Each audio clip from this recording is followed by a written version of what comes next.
les collectivités territoriales. Et là également, on avait vraiment le Height Satisfactory, très satisfaisant après la clôture du projet par les bailleurs.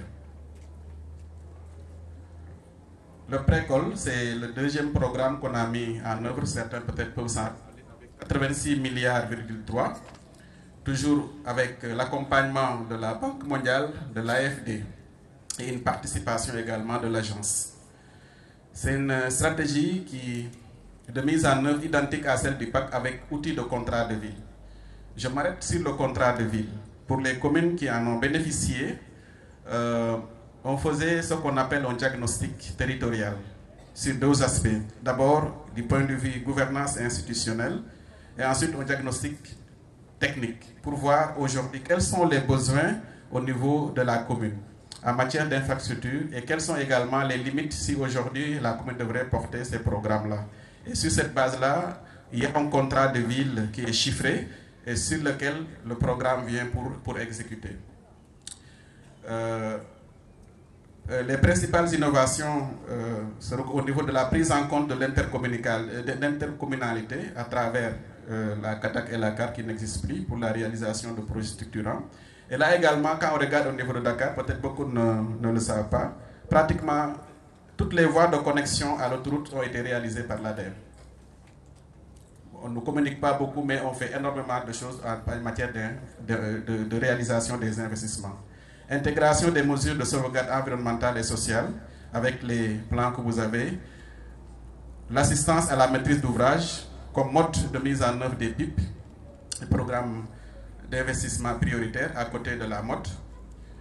Et diverses études stratégiques portant sur la maîtrise d'ouvrage public, la gouvernance des structures intercommunales, la stratégie de mobilisation des ressources, fermeture et requalification de la décharge de Mbogos. Ça, c'est des travaux lourds sur lesquels vraiment l'ADEME a investi et a bien exécuté. Le projet suivant, c'est aujourd'hui pour les habitants ou ceux qui connaissent la zone d'Alifort, Pékin, vers Guédiouaï, les Wakinan, les Gounas, connaissent ce programme-là. Toujours avec les mêmes bailleurs, et il y a le FEM qui s'est ajouté à la Banque mondiale, il y a également le Fonds nordique. L'objectif était de réduire les risques d'inondation dans les zones périurbaines de Dakar et renforcer les capacités de planification, de gestion de villes durables, notamment la résilience au changement climatique dans les zones périurbaines. Ici, vous allez noter un certain glissement. On était avec les deux projets dans vraiment la décentralisation et que dans la décentralisation. Mais ici, on commence à toucher de nouveaux concepts qui sont liés à la résilience, au changement climatique, etc. Ce programme a permis d'abord d'avoir des études stratégiques comme le PUD, le PDD, des études institutionnelles du Fonds de l'assainissement et des études techniques. Parce qu'aujourd'hui, pour régler des problèmes structurels, il faut quand même avoir de bonnes études. Sans ces études-là, on ne pourra pas réaliser certaines choses. C'est important. La construction d'ouvrages primaires de drainage d'eau pluviale, canaux primaires et secondaires, bassins de stockage et de voirie. La localisation de projets d'investissement communautaire, les PIC. Et là également, c'est au niveau, fait en sorte que quand on a un projet comme les bassins de rétention ou bien au niveau du tracé, que les populations qui sont là soient organisées et pouvoir avoir des projets d'intérêt communautaire. Et on avait également une tâche, la facilitation sociale, parce que ce n'est pas évident aujourd'hui, avec ces genres de projets où il y a des déplacements de population, il faut une bonne communication avec les populations, sinon ça risque de poser un problème pour la réalisation. On avance. Cette photo démontre de ce que l'ADEME a réalisé au niveau de Dakar. Avant, voilà comment se représentait Dalifort. On voyait que des eaux et des herbes vertes. Voilà pendant la réalisation du programme et après. Et cette photo a été prise juste après une forte pluie. On voit qu'on n'a même pas vu une goutte d'eau. Et ces ouvrages c'est des ouvrages décennales. C'est-à-dire aujourd'hui, à Dakar, en tout cas dans cette zone-là, tant que la pluie ne dépasse pas 105 mm, il ne peut pas y avoir d'inondation. Même si c'est au-delà, au bout d'une heure, l'eau est partie. Parce que c'est ça également le dimensionnement. Ça peut semblait d'avoir des inondations, mais ça ne peut pas aller au-delà des 2 heures, sinon l'eau est déjà évacuée à la mer. Maintenant, je viens avec ce programme qui est le plus connu, en tout cas pour certains, qui est le PACASEN, le programme d'appui aux communes et agglomérations du Sénégal, pour un montant de 130 milliards, et qui concerne initialement 123, et aujourd'hui on est à 124, avec la réforme de Kermassar qui crée 2 communes dans la région de Dakar, avec les partenaires Banque mondiale AFD, et le mixage de 2 instruments. Ça, c'est un projet innovant dans le sens où aujourd'hui, on a 2 instruments dans un seul programme. D'abord, le programme pour les résultats, qui est vraiment le principal pour les activités exigeant la performance, notamment celle des collectivités territoriales. Je rappelle, ici, nous sommes dans la région de Sédhiou. Il y a 4 communes bénéficiaires, Sédhiou, Bounkiling, Marsassoum et Goudomp. Et je pense que si ces communes sont représentées, ils connaissent l'importance programme. Ce que nous voulons à travers le programme, c'est d'abord les réformes. Hier, j'ai entendu M. Cissé de Gold, je pense bien, parler de réformes. C'est difficile de réformer s'il n'y a pas l'engagement politique. Et nous, nous sommes à mesure de le dire parce qu'avec le PACASEN, on a eu à boucler 2 réformes sur la patente. On l'a réformé, qui est devenu contribution économique locale à travers les 2 composantes que vous savez maintenant, la contribution économique locale sur les valeurs locatives et la contribution sur la valeur ajoutée qui fait l'objet de prééquation au niveau national. Ce n'était pas facile d'avance, mais on l'a réussi. On a réussi également à réformer ce qu'on appelait le FCL, qui est devenu maintenant FCT avec ses guichets. Aujourd'hui, dans ce fonds, on a 4 guichets. Le guichet allocation globale d'équipement, qui est bénéfique pour l'ensemble des communes, et la commune de Médina Wandifa également émarge dans ce fonds-là. Le guichet performance pour les 124 collectivités territoriales du PACASEN. Et il y a 2 autres guichets qui ne sont pas très opérationnels.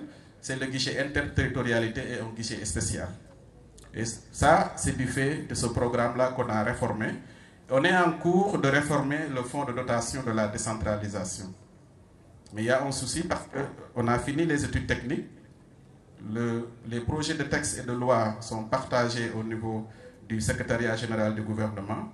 Mais il y a un défaut de portage politique. Et pourtant, de toutes les réformes, c'était la réforme qui allait, en tout cas, aider davantage les communes à avoir réellement le financement qui est conforme au transfert de compétences. Parce qu'aujourd'hui, l'État transfère les compétences, mais souvent le financement n'est pas concomitant, comme c'est dit, je pense à l'article 4 du Code. Aujourd'hui, si on faisait l'évaluation des coûts d'une compétence au niveau de la collectivité, peut-être Médina Wandifa n'allait pas avoir le montant qu'elle a reçu cette année, mais le double ou le triple de ce montant-là. Ce programme est structuré en domaine de résultats. D'abord, la viabilité financière des CT. Le deuxième, l'amélioration de la performance des CT dans la gestion des services publics. Je pense que c'est important aujourd'hui. Le nerf de la guerre, c'est les finances. Comment faire avec les communes pour qu'ils retrouvent une viabilité financière? Et pour ce faire, toujours dans le cadre des réformes, avec le nouveau code, il a été identifié un outil qu'on appelle la CFL. Je pense que M. Sen en a parlé hier. Avant le PACASEN, il n'y avait pas de CFL fonctionnel au Sénégal. Avec le PACASEN, actuellement où je vous parle, on est à 107 commissions de fiscalité locale fonctionnelles sur les 123 du PACASEN. La DGID nous avait donné cette année un lot de 115, mais après vérification, c'est les 107 effectivement qui sont fonctionnels. Et je pense aujourd'hui, et là c'est une invitation aux communes et à la DGID, c'est un dispositif qui est légal, qui est dans le code, des impôts et domaines, entre ces articles 308 et suivants. Et chaque commune, si le maire est installé, les 2 mois qui suivent doivent obligatoirement installer cette commission. À défaut, c'est le chef du centre qui doit le faire à sa place. Mais c'est une disposition qui est là et qui n'est pas souvent respectée. J'espère qu'à Médina Wandifa, ils ont leur commission de fiscalité locale. C'est une question que je pose. Voilà, donc là, c'est quelques réalisations du PACASEN. On a pris Malem Odar dans le Kaffrine, la gare de Oussouye, tout près à Ziguinchor. Ici également, c'est Kaffrine avec une école préscolaire et voilà, une école élémentaire à Saint-Louis. Et je rappelle, dans le cadre de ce programme, chaque année, les communes ne reçoivent pas moins de 56 millions. Les plus petites ne reçoivent pas. Et des communes comme Touba qui reçoivent 1 milliard d'investissements par an à travers le PACASEN. D'autres communes, 800, etc. Donc, vraiment, c'est un important programme de financement des collectivités territoriales. Voilà, on a aussi ce programme qui se déroule à Saint-Louis. Si vous suivez l'actualité, il y a à Saint-Louis un problème avec la DIC. Donc, ils l'ont agressé, je pense, au début de la gouvernance du président Abdoulaye Wade. Et cette ouverture a été, voilà, une ouverture plus ou moins payante. Donc, ça a créé des problèmes d'inondation et même de sécurité pour les populations qui vivaient là-bas.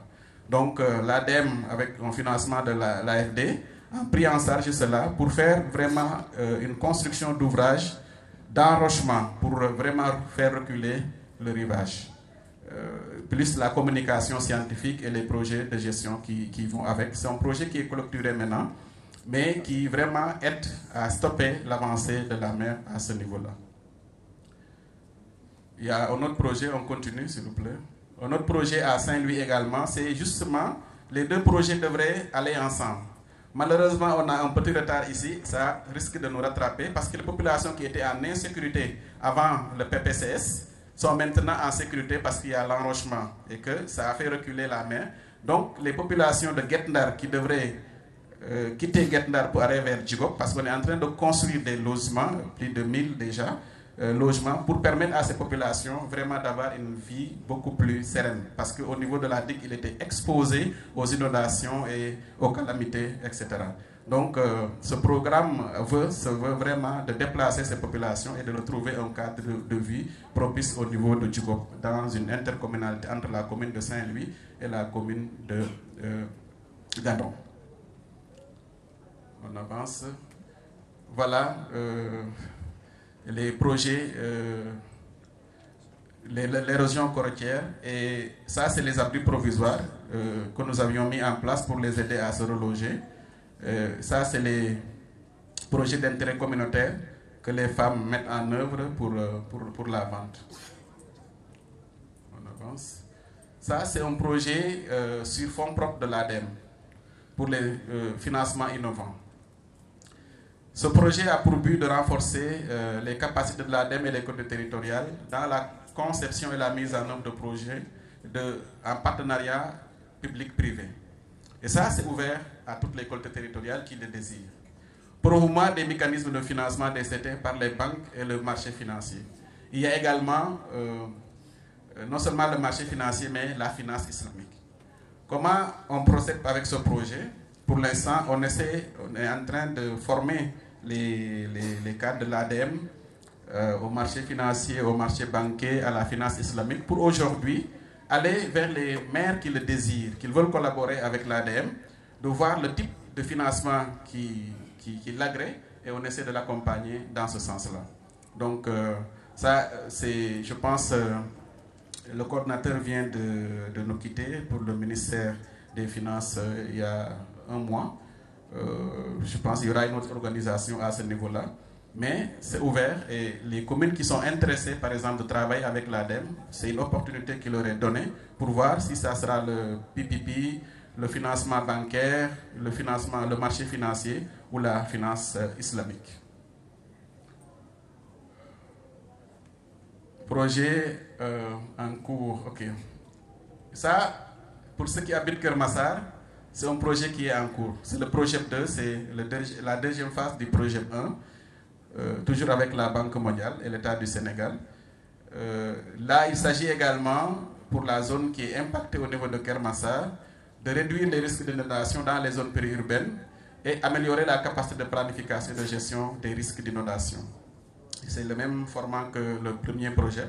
C'est vraiment faire un tracé de l'eau pour un système gravitaire qui va se verser à la mer, avec vraiment des digues de stockage pour pouvoir stocker l'eau et pour le permettre également de continuer son chemin.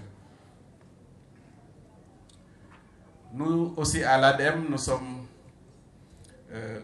faisons la maîtrise d'ouvrage déléguée et actuellement on a un projet qu'on appelle projet d'appui au développement de l'enseignement moins phase 2, ADEME 2, pour un coût de 2 milliards, où il y a l'État du Sénégal et l'Agence française de développement, où ADEME assure la mode. C'est-à-dire aujourd'hui, c'est un projet du ministère de l'Éducation, mais c'est nous qui assurons la maîtrise d'ouvrage déléguée relative aux études, au suivi des travaux, à la réhabilitation des équipements des collèges, etc.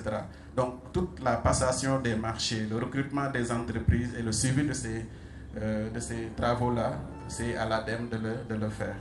Donc voilà également une autre facette de nous. Nous mettons en œuvre des projets, mais les structures également qui ont des projets peuvent utiliser l'ADEME pour que nous puissions assurer la maîtrise d'ouvrage de ces projets-là. Et je vous remercie de votre aimable attention.